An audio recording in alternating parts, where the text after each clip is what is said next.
Good morning mga kababayan. Sa oras nito ating alamin ang pagtaya ng panahon sa mga piling lungsod ng bansa. Simulan po natin dito sa May Rojas with 25 to 31 degrees Celsius habang ang Cabanatuan ay may 20 to 33 degrees Celsius. Inaasahan naman ang temperatura sa pagitan ng 24 to 31 degrees Celsius sa May Dipolog habang ang Surigao ay may 22 to 30 degrees Celsius. I-check naman po natin ang pagtaya ng panahon sa mga tourist areas ng Pilipinas. Dito po sa May Anilao, asahan natin ang 22 to 32 degrees Celsius habang ang Banawe ay may temperatura sa pagitan ng 13 to 34 degrees Celsius. Ang temperatura naman ay maglalaro sa pagitan ng 24 to 30 degrees Celsius sa May Naga habang ang Camiguin ay may 22 to 32 degrees Celsius.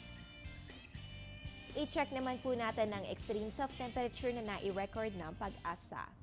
Ang minimum po natin ay 20 degrees Celsius alas 6 ng umaga habang ang maximum ay 32.3 degrees Celsius na nai-record naman 1:50 ng hapon. Sa ating relative humidity ayon po sa Pag-asa, yan ay nasa pagitan ng 32% hanggang 88%. Samantala, more public service reminders ngayong Fire Prevention Month, alamin ang ilang paraan upang makaiwas sa sunog sa inyong mga tahanan. Ayon sa Bureau of Fire Protection, ilayo sa mga bata ang mga flammable materials tulad ng mga posporo at lighters, so keep these out of children's reach. Siguraduhin patayin o i-turn off ang inyong mga kalan right after cooking para hindi ito nakakalimutan o naiiwang bukas. Tanggalin rin sa mga saksakan ang mga appliances. Makatitipid na kayo sa kuryente, makakaiwas pa sa overheating. Also, always check your LPG tanks for leaks. At kung magsisindi naman ang mga kandila, siguraduhin malayo ito sa mga flammable materials tulad ng tela at kahoy. And finally, regularly check your electrical wires for damage. Kung meron itong damage o sira, siguraduhin palitan na ito agad ng bago na maiwasan ang anumang insidente na idudulot ng faulty wirings. Again, Panahon TV reminds everyone to be safe, share the knowledge by liking and sharing our infographics and fire safety tips at home. More information po tungkol sa sunog sa Pilipinas at paano ito maiiwasan, panoorin dito sa Project Dina.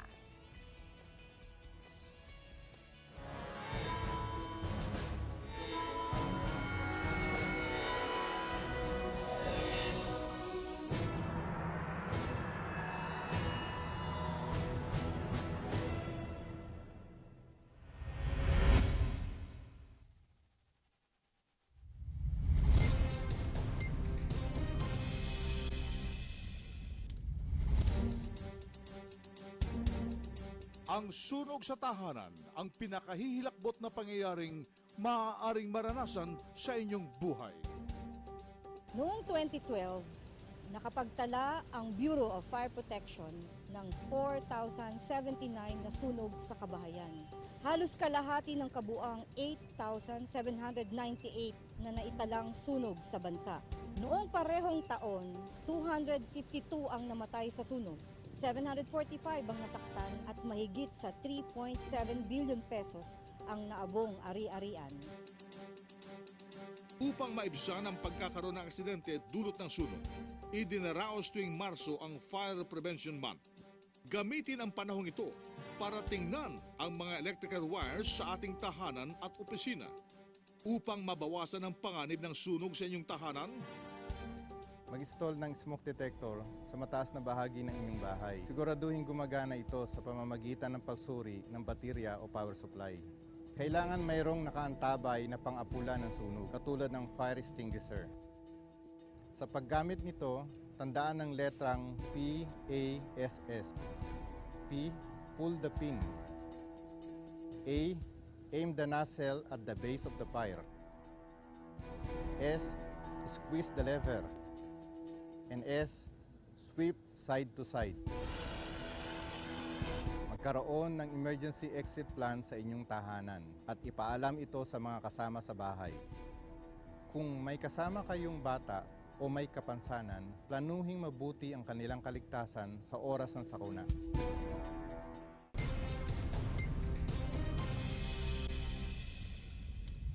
huwag iwanan ang niluluto. Itagong mabuti ang mga posporo, lighter at anumang kemikal na maaaring pagmulan ng sunog. Ilagay ang mga ito sa lugar na hindi maabot ng mga bata at malayo sa kalan. Panatilihing malinis ang inyong kalan at huwag maglagay ng gamit sa ibabaw nito. Siguraduhin din na walang tagas ang inyong LPG. Tanggalin sa saksakan ng mga appliance pagkatapos gamitin. Iwasan ang pag-overload ng mga saksakan at huwag gumamit ng sirang kordon. Layo ang kandila sa mga bagay na madaling masunog at huwag kalimutang patayin ito bago matulog. Kung nagpiprito at biglang nagliyab ang kawali, huwag itong buhusan ng tubig. Sa halip, takpan ito ng basang tela.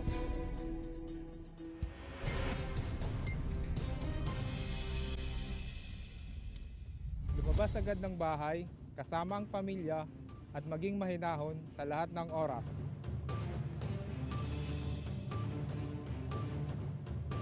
Isara ang pinto ng nasusunog na kwarto, maging ang mga pintuang madadaanan upang hindi kumalat ang apoy.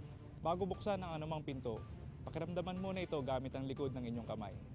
Kapag ito'y mainit, maaaring may sunog sa kabila nito.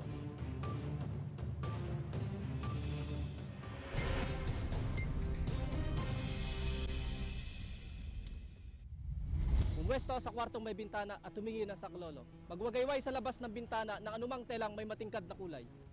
Sa ganitong paraan, mabilis ka makikita at masasagip ng mga bumbero. Kapag makapal na ang usok, gumapang palabas ng bahay. Gumamit ng basang tela para ipantakip sa inyong bibig. Kapag nadapuan ng apoy, gawin ang stop, drop, cover your face and roll. Tumigil sa pagtakbo. Dumapa sa sahig. Takpan ang mukha.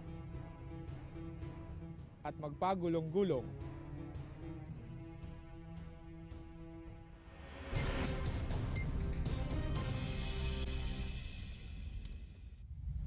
Suriin ang sarili at ang mga kasama.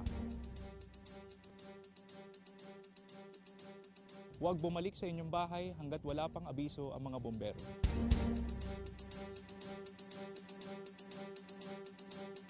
Tamang kaalaman ay kahandaan. Maging ligtas, maging panatag. Pilipinas.